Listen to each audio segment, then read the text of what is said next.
La réalité est tout ce qui peut être touché par la main et vu par l'œil. Dans vos rêves, vous pouvez aussi toucher avec la main et voir avec l'œil. Mais en réalité, vous n'avez ni main ni œil, et il n'y a rien à toucher ni à voir. Néanmoins, en prenant ce que vous percevez dans votre rêve pour des réalités matérielles, vous êtes tout simplement trompé.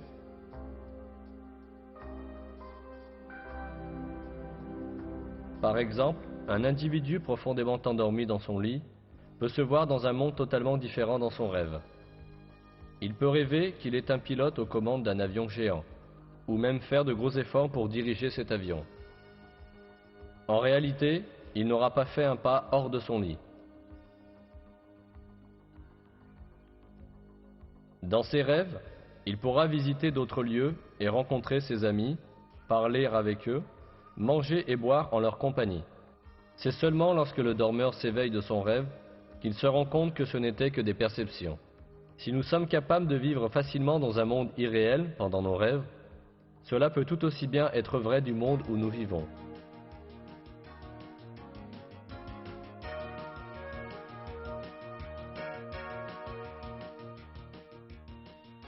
Lorsque nous nous réveillons d'un rêve, il n'y a pas de raison logique pour ne pas penser que nous entrons dans un rêve plus long que nous appelons la vie réelle. La raison pour laquelle nous considérons le rêve comme imaginaire et le monde comme réel n'est rien de plus que le produit de nos habitudes et de nos préjugés. Cela suggère que nous pourrons bien nous réveiller de la vie sur Terre que nous pensons être en train de vivre, tout comme nous nous réveillons d'un rêve.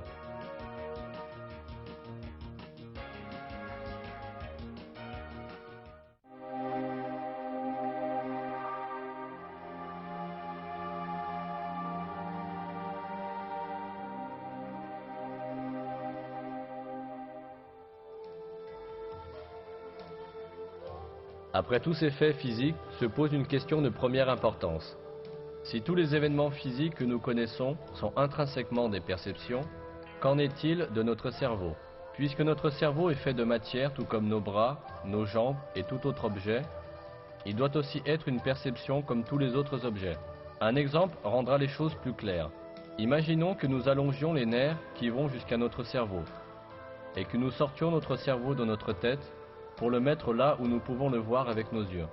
Dans ce cas, nous serions capables de voir aussi notre cerveau, et de le toucher avec nos doigts.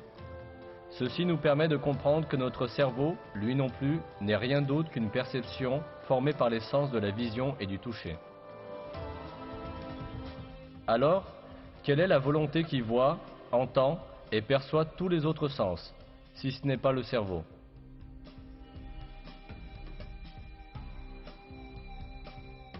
Qui est-ce qui voit, entend, touche et perçoit le goût et l'odorat? Qui est cet être qui pense, raisonne, a des sentiments et en plus dit « je suis moi ». L'un des grands penseurs de notre époque, Karl Pribram, pose aussi la même question. Depuis les Grecs, les philosophes pensent aux fantômes dans la machine, au petit homme dans le petit homme, etc. Où est moi, la personne qui utilise son cerveau?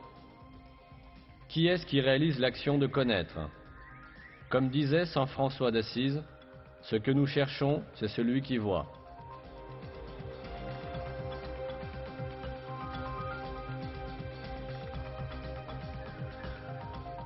En fait, cet être métaphysique qui utilise le cerveau, qui voit et qui sent, c'est l'âme. Ce que nous appelons le monde matériel est l'ensemble de perceptions vues et senties par cette âme. Tout comme le corps que nous possédons et le monde matériel que nous voyons dans nos rêves n'ont pas de réalité physique, l'univers que nous occupons et les corps que nous possédons maintenant n'ont pas non plus de réalité physique. Le véritable être absolu, c'est l'âme. La matière consiste simplement en des perceptions ressenties par l'âme. Oui, même si nous partons avec l'hypothèse que la matière est réelle, les lois de la physique, de la chimie et de la biologie nous conduisent toutes au fait que la matière est faite d'une illusion et à l'inévitable réalité d'une matière métaphysique. C'est cela le secret de la matière.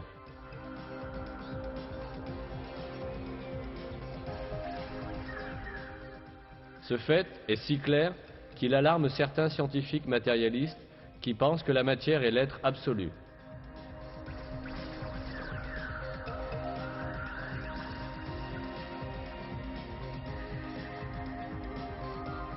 L'écrivain scientifique Lincoln Barnett dit dans son livre L'univers et Einstein, tout comme les philosophes qui réduisent toute réalité objective à un monde illusoire de perception, les scientifiques ont pris conscience des limites inquiétantes des sens de l'être humain. Tous ces faits nous mettent face à face avec une question capitale. Si ce que nous reconnaissons comme le monde matériel est seulement composé de perceptions données à notre âme, alors quelle est la source de ces perceptions? En répondant à cette question, nous devons prendre en compte le fait que la matière n'a pas une existence autonome, mais est une perception. Par conséquent, cette perception a dû être causée par une autre force, ce qui veut dire qu'elle a dû être créée. De plus, cette création doit être continuelle.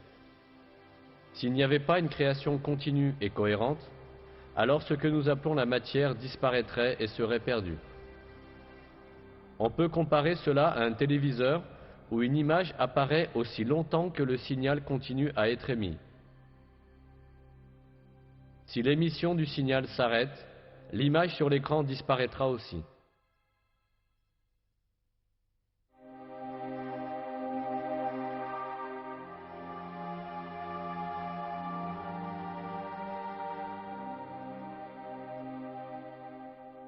Alors, qu'est-ce qui fait que notre âme voit la terre, les gens, les plantes, notre corps et tout ce que nous voyons d'autre?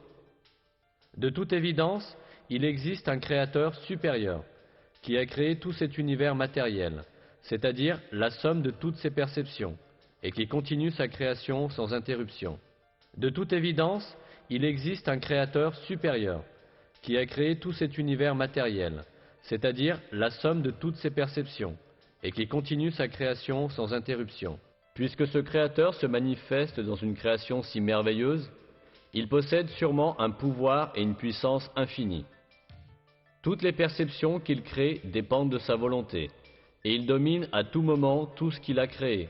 Ce créateur, c'est Allah, le Seigneur des cieux et de la terre. Le seul véritable être absolu, c'est Allah. Tous les êtres et les choses en dehors de lui ne sont que des ombres qu'il a créées.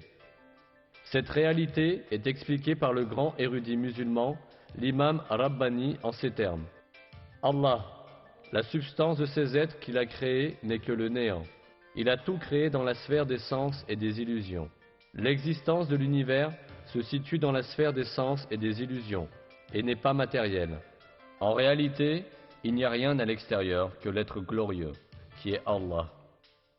Aux quatre coins de cet univers fait de perceptions, se trouve l'être d'Allah, qui est le seul être réel.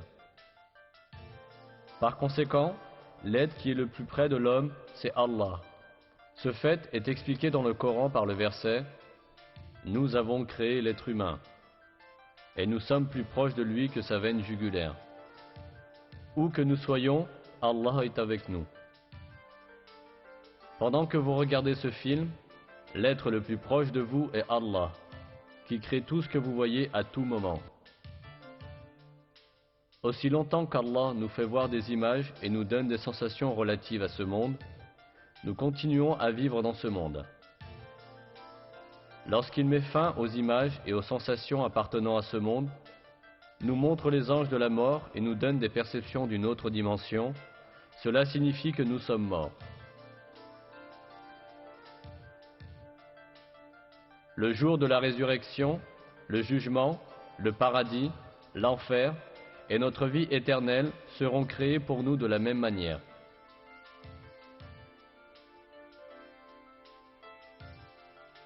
Créer tout cela est très facile pour Allah, qui nous montre, dans ce monde même, l'épreuve de son pouvoir éternel et de sa science infinie.